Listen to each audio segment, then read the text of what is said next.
We are back here in our weekly conversation with Jason Mackey, Pittsburgh Post-Gazette sports columnist. I'm Adam Bittner, assistant sports editor for multimedia at the Pittsburgh Post-Gazette. We are talking Pirates offseason, Jason. We were prepping this show on Wednesday night. You and I were texting back and forth about topics, and we said, is this the worst Pirate offseason ever? Was kind of going to be the table setter. Since then, they have made a move. We have breaking news on the podcast. Tommy Pham signed to a 1-year, $4 million contract. So a big what up, Pham, to him. Jason, tell me what you think of this move. Does it change the tenor of the conversation you and I were having 24 hours ago at all? Or are you in the camp of most people online that this is a big nothing burger and there's a lot of anger? Because I believe, he's 36 years old, yep. Negative WAR value last season. Which means he was making the team worse on some level, at least theoretically. Give me your reaction to the move, and then we'll talk big picture a little bit more. Adam, I don't know what they did.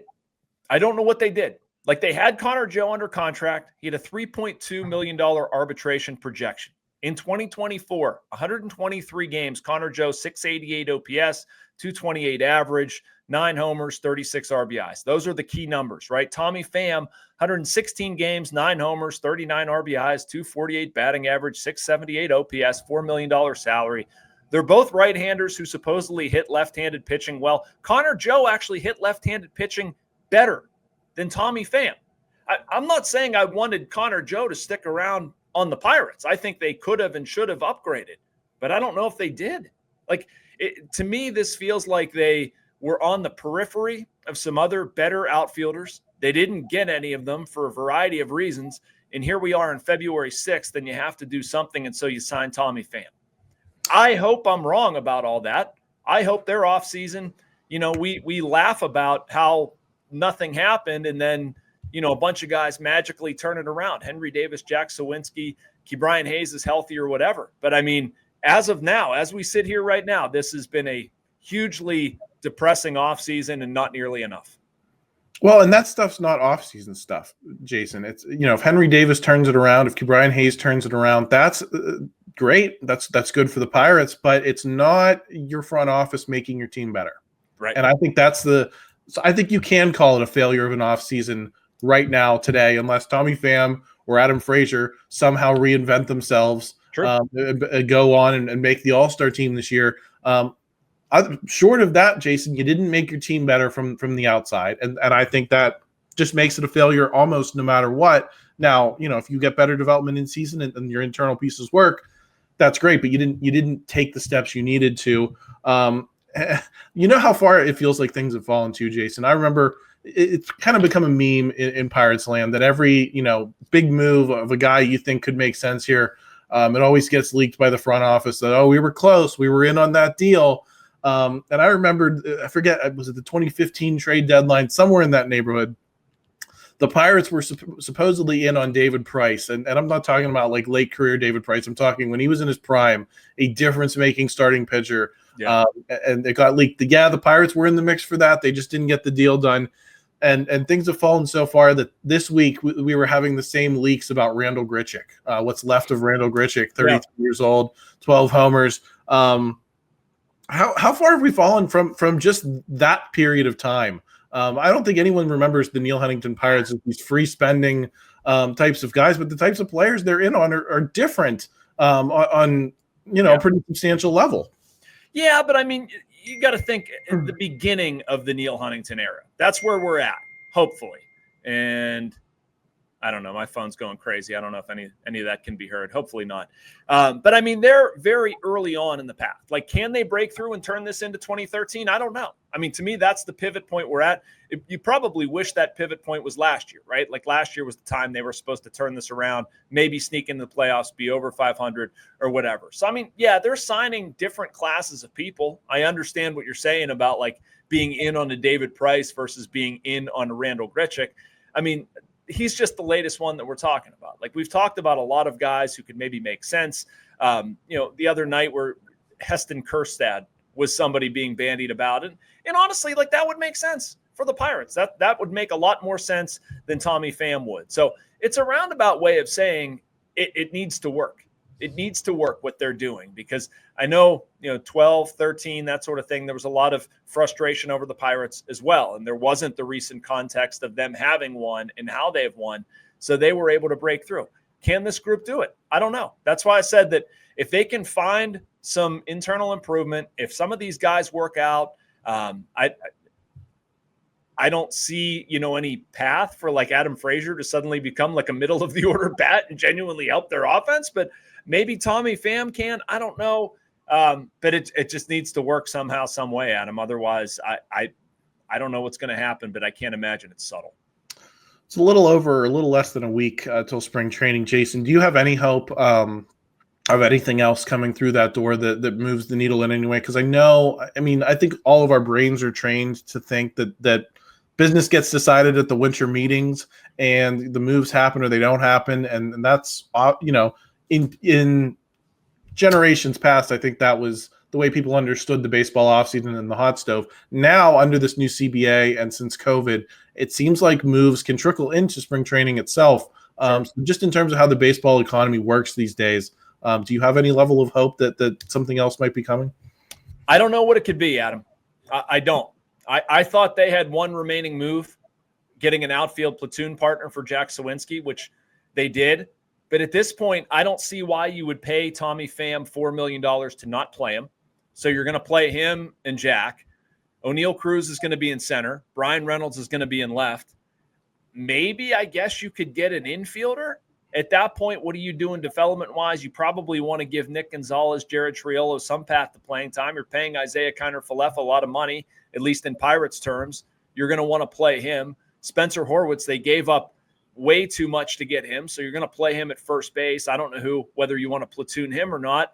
But anyway, I'm just trying to think with how they're constructing their team, and I feel like you might make it worse instead of better by adding someone. Now, if you're going to add a legitimate major league player, like if they'd go out and sign Pete Alonso, I know that's not an option right now. That's just a intentional hypothetical. Like, of course you could make your team better. I'm not saying that the Pirates don't have any room for improvement, but given what they've shown us, I just don't know what they could realistically do right now that would fit within their scope that could actually occur. So, I guess sad as it is, this is probably it. Here's what let me. I don't mean to be doomsday there. Like, I do think this team can be halfway decent. I really do. But I think a lot of people expected more out of that final move than Tommy Pham. Right. And you think back to, if we want to talk about the early Neil Huntington era, you were making moves for guys like AJ Burnett and guys that became the heart of the team. And no, that was not why the Pirates were good. They weren't good because they signed AJ Burnett, but he was a finishing piece. And none of these guys they're bringing in are finishing pieces. And I think that's the point for most people. And none of them are, Jason, I wanted to get to this point. At what level do you spend some money as a marketing thing? Just because people got to buy tickets. What'd you say? They have a marketing thing, right? They have it for cheap with Skeens. Yeah, but I agree with you, but that's the counter argument. Isn't that a luxury that you can then take some dollars and say, we're going to add some people that people want to talk about and people are going to want to come out and watch? Paul Skeens only throws every fifth day. You know what I mean? And you're probably going to sell out a lot of those home dates, and that's great, but he's not going to pitch most of the games you're going to play at home this season. Yeah. Let me provide a counter argument for a little bit of this, Adam, just to balance this discussion out, because I do think it's important. The Pirates have needed a personality that's a little bit stronger than the run-of-the-mill stuff. I like Ke'Bryan Hayes. I like Brian Reynolds. I like Mitch Keller. But, you don't have a borderline jerk in there, and I'd use a different word if it wasn't a family podcast. I like that about Tommy Pham. I like that he's got an edge to him. He's not going to take any crap. Like, good, bad, or indifferent. Like, I think this guy's going to call it as he sees it, and I like personalities like that, and I think the Pirates could maybe use that. So I will say that. Like, I would have probably preferred more offense. I don't understand how they're going to score a significantly larger number of runs than last season. But personality-wise, I do leave open the possibility that this could be kind of the shot in the arm the Pirates need. But I understand what you're saying about signing people that would give you more attractive PR, whatever. And this has not been a good offseason for the Steelers or the Pirates PR-wise by any stretch with the survey and all the other stuff that has happened. But, that's why I keep saying it's just got to work. If they win games in April, May, June, if they're competitive again, man, you know as well as I do, people are going to run down to PNC Park. They're going to put their Pirate stuff on, and they're going to be so excited for this team. And if this team loses, they're going to be irate. It's one or two outcomes. I did want to ask you about that survey, Jason. What'd you think about that situation? Because I didn't get it. I don't know. I didn't get it either. Didn't you have to buy season tickets or something? You might have, and I think that is part of. I wonder what the intentions were with this, because if you're sending this out to the season ticket base who have proven that they're going to be there for you no matter what you do, are they fishing for data that they can then turn around and tell, you know, people like you and me that say, oh man, people are furious with the Pirates, and say, well, you know, we talked to our season ticket holders and they said that they're supportive of the direction of the team. They love Paul Skeens. Is this a matter of trying to, you know, I don't know what the correct word is, but you know, prove yourself to the broader public that there's a base of support for what they're doing? Yeah, maybe. I also thought that, I mean, that's a possibility. I don't think we really know the answer. We're just kind of guessing on the other side. But there's also something I've thought about that goes like this, where I think they could have had half of an idea that, like, if we send this out, people will think that we really care. And maybe they do really care, and they want to solicit responses, and let's get some feedback, and how do we make this team better, and a survey, something that really makes a lot of sense in the business world. And there can be a greater connection between team and fan. And like, nobody thought how this was going to play on social media. Nobody thought, given the way these questions are worded and how fan sentiment is and how mad people are, like, nobody grasped that vitriol at PNC Park. Maybe. I don't know. Again, we're guessing, but like, that's sort of the scenario I think about, where, like, you know, there was some good intentions there. Like, I think there are some people that certainly care about fan sentiment. It just, did the Pirates really understand how genuinely mad people are, and how actions, even if done in good faith, just, you know, kicks up that hornet's nest that much more? And I felt like they probably could have had somebody that said, hey, I see what we're doing here. I see why it makes sense on a business side. This is going to be the fallback when it gets out to the public. We should probably not do that. And that didn't happen. Exculpatory evidence was the word that I was searching for. That's there. way too big for me, bro. Yeah. Exculpatory? Come yeah, on. yeah. The proves your innocence. I think that's what the legal term. Education working for you. Look at that. I also wanted to make a point to the, like, why is there not someone in the room vetoing this? They did let a lot of business side people go during the pandemic, and I don't know if you have any insight on how that situation resolved. I mean, there should be enough for somebody to look at that and say this is a bad idea. They didn't let that many people go. I mean, come on, you have to understand how that's going to be interpreted on the outside. Well, like, you can say things and act like, if you're Derek Shelton, if you're Ben Cherington, if you're Travis, even Bob Nutting, like, you can level with people and say, like, look, I understand people are mad. We're mad too, you know, but there is evidence we can win a certain way in Pittsburgh, and we're going to work our tails off until that happens. It's not good enough for us. It's not good enough for you. I understand. Look, we're in this together. We're all mad. We're going to fix this. But, like, sending out the survey doesn't really do that. Well, and I just wonder, Jason, taking this conversation full circle, you know, with the Steelers earlier, who do the Pirates really care about? Whose opinion do they care about? Do they care about the people who buy the bulk of the tickets, 80% of the tickets, which is the season ticket base? Is that who they are only really listening and caring about, and not so much people who watch the games on TV, you know, sit at a bar and watch a lot of games, maybe show up once or twice a year with the family, or just to hang out with some friends?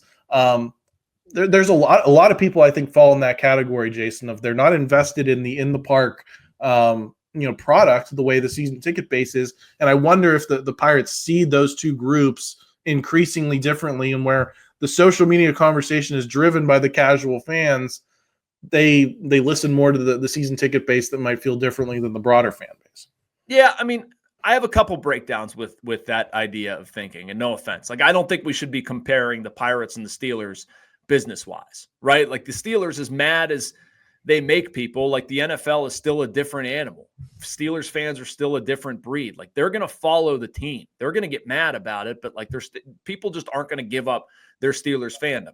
Now, are the Pirates wrong for discounting what happens on social media?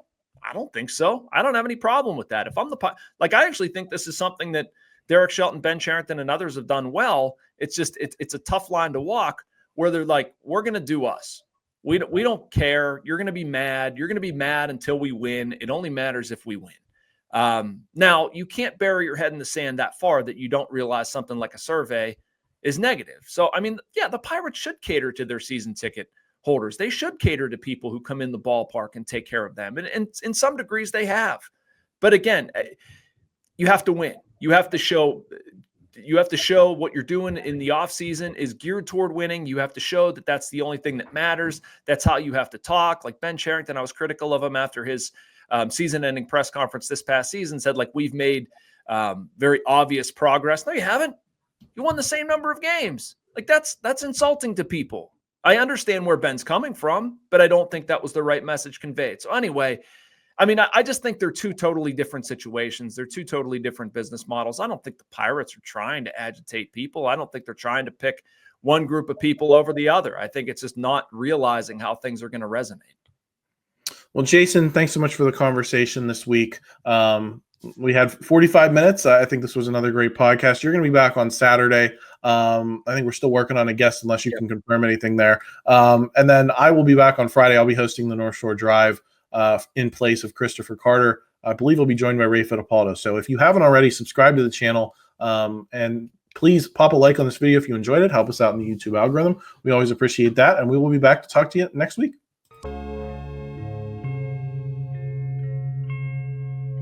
Thank you for checking out this content from Post-Gazette Sports. If you watch this video on YouTube, please like the video and subscribe to our channel. For all of the sports coverage the Post-Gazette has to offer, visit post-gazette.com.